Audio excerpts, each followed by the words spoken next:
Wow, waterproof. Dito tayo magkakaalaman kung gaano kaganda ang coverage nito. Ang ganda ng finish niya. Natakpan niya kagad yung mga blemishes ko. Parang ang kinis-kinis ko.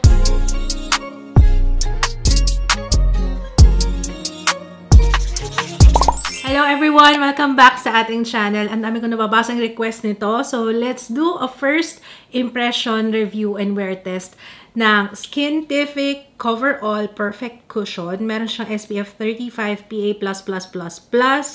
And right now, sa Lazada, tinitingnan ko yung price niya. Ang price niya ngayon ay 372 pesos. Ito yata yung cushion na pinakamarami yung shades na matatry ko guys ha. 1, 2, 3, 4, 5, 6, 7 shades in total. So, ito yung box niya. Okay, let's open. Ito yung first shade. This year ko lang na-discover yung Skintific. Actually, na-enjoy ko ngayon yung 5x ceramide na moisturizer nila at saka yung Skintific na Mugwort Acne Clay Mask. Oh my gosh, ang ganda-ganda nun, guys. Sabi ko sa inyo.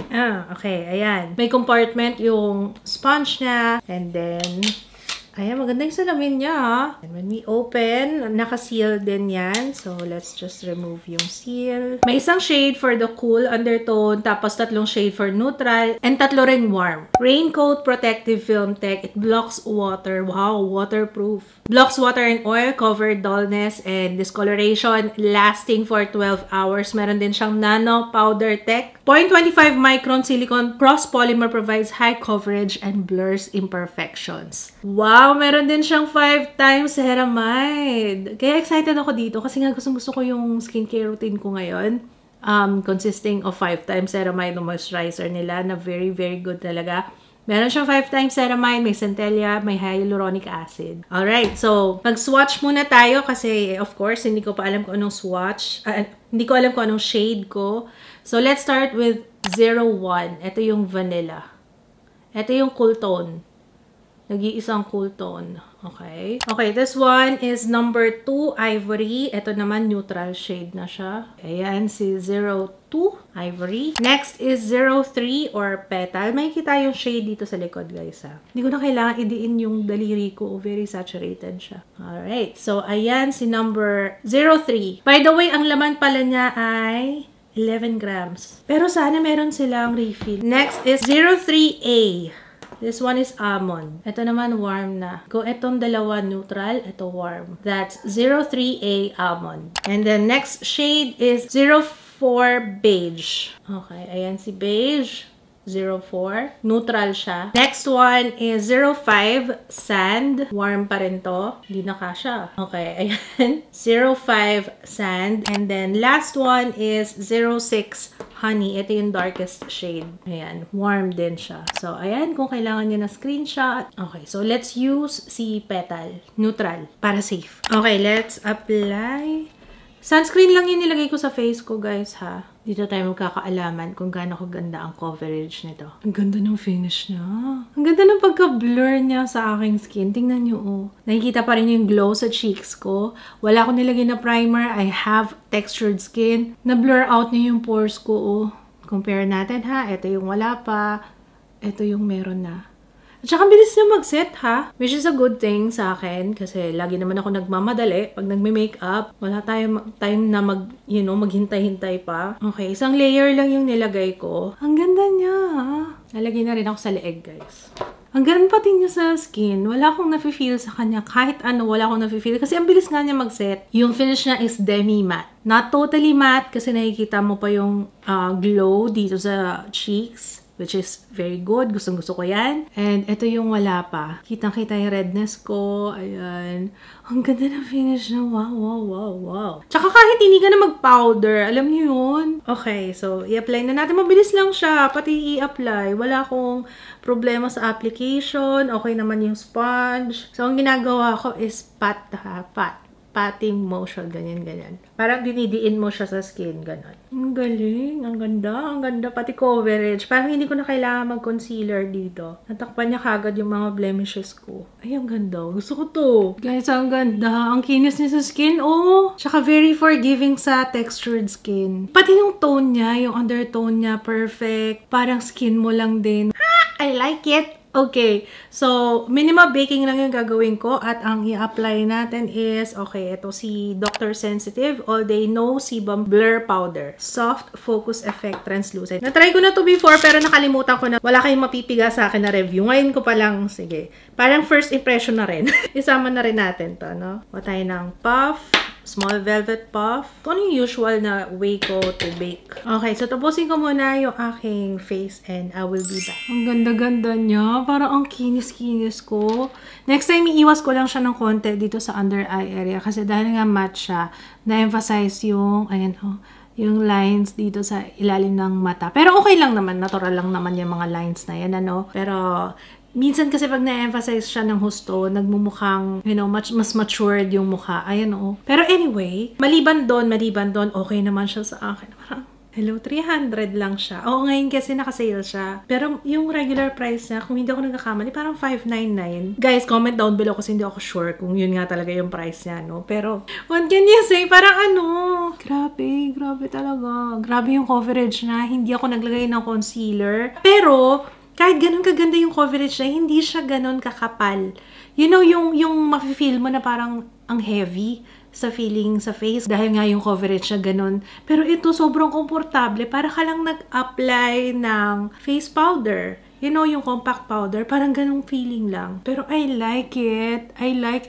Parang kulang yung blush natin, ano. So magdagdag tayo ng blush. Ang gamit ko is Get Ready With Me Red Carpet. Ayan, this one. Hindi rin ako naglagay ng highlighter dito sa cheeks, upper cheeks, kasi nga, okay na. With my oily skin, okay, yun na yung highlighter ko. Okay, so ngayon ay 2:44 PM. Tara, dun tayo sa labas. Tingnan natin ano itsura niya sa natural lighting. Nakalimutan ko palang mag-contour. Kanina kasi nung pinakita ko sa inyo, wala pang contour yung aking face. Ang ginamit ko, Get Ready With Me Beach Balm. Link sa description box. So, ayan siya. O, diba? Parang sobrang ang kinis-kinis ng datingan.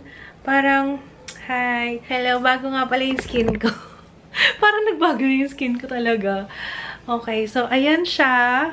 At saka, ang lakas maka-fresh. Talagang blurring siya. Ano? Okay, guys. Update. It's now 5:07. Ayan siya. Up close. Hindi ako nag-concealer, ha? Wala akong in-apply na concealer. First blot.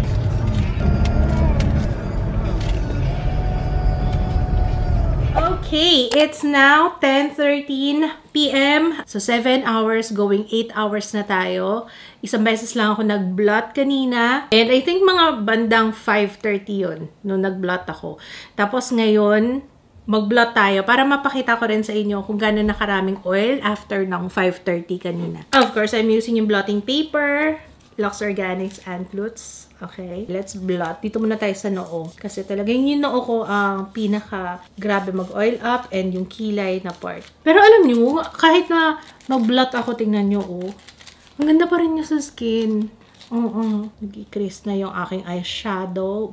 Yung mga merong dry skin dyan, hindi nyo magugustuhan to kasi it's very matte. So, talagang pang oily skin siya. Okay, kung i-compare ko siya sa Arcadia, si Arcadia kasi, oo, maganda talaga yung coverage. Pero halatang halata na parang makapal siya sa skin.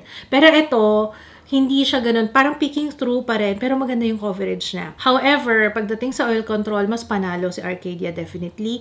Yun nga lang, ilang shades lang yung available. 2 shades lang. I'm not sure. Alam ko, magre-release sila ng shades real soon, ng mga bago. Dito sa Skintific ko siya naman, marami kang pagpipilian na shades. In total, meron silang 7. Kung ano itsura niya kanina on application, ganun. Na-maintain naman niya after 7 hours, ganun pa rin yung itsura niya. I like how it feels. I like how it looks.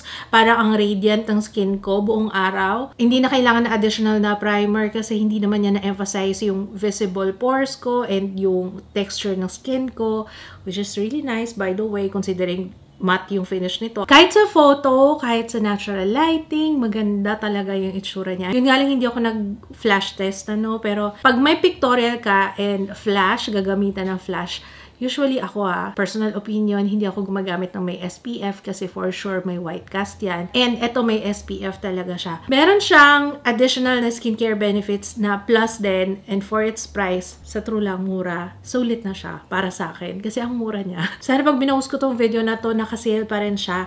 Kasi ang laki ng matitipid mo. Opo. For the shade range, yon very good. Thumbs up ako dun sa shade range kasi ang dami mong choices. Ang daming skin tone na makikater nila. By the way, meron pala ako nakitang siksik dito sa gilid ng nose, which is normal sa akin pag nagkukusyon. Diba? Ang fresh pa rin ng itsura, diba? Kahit na nag-oil up na tayo. And actually, mag-makeup na ako, magtatanggal na ako ng makeup. Pero I like na ang fresh pa rin ng itsura ko. So, ayun lang. Sana nakatulong itong ating Skintific Cushion Review. Let me know your thoughts. Kung meron kayong gustong idagdag pa na hindi ko na-mention, yan, comment lang kayo sa baba. Gusto ko rin pala yung packaging niya. Yun nga lang yung fingerprint. Kailangan punas-punasan. Pero ang ganda, no? Ang ganda ng itsura niya. Kahit dito ka naman alamin, eh. Talagang magre-reflect yung mukha mo dito. Para na siyang salamin. Let me know your thoughts. Comment down below if you have tried this para makatulong sa iba na naghahanap ng review nito. Pero para sa akin, pasado siya. Okay? Pasado siya for its price, shade range, ease of use, yung ganda, yung nang lapat niya sa skin, it's a yes. So, kung nagdadalawang isip ka pa, hopefully nakatulong tong video na to para ma-add to cart mo na yan. This is not a budol. Well, budol kung talagang gusto mo, pero ayan. I liked it. Sana nakatulong tong video na to at kung oo, don't forget to thumbs up. Kung hindi ka pa nakaka-subscribe, make sure to subscribe and turn on the notification bell. And I will see you again on my next one. Thank you for watching. Bye!